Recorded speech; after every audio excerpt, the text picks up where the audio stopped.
Hey, I'm Eddie O'Donnell here at Snow Joe, and today we're going to be unboxing this 12-gallon wet and dry vac from Sun Joe. Let's get cleaned up.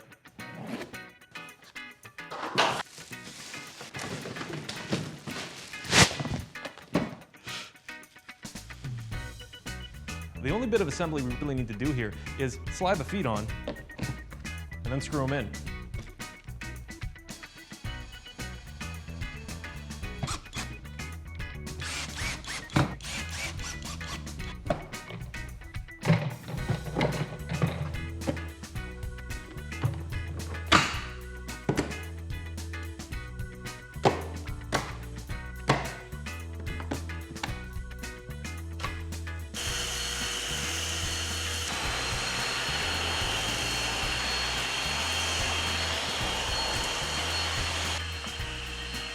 So, because this is a wet and dry vac, you get the chance to clean up those wet messes as well. Underneath the head of your vacuum, here's the dry filter. Twist it, pull it off, and slide on your foam filter.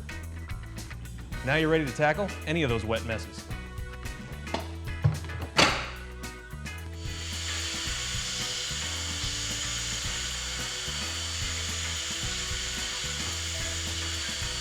So now that you know how this thing goes together, take on any mess, wet or dry, with the SWD12000 from Sun Joe.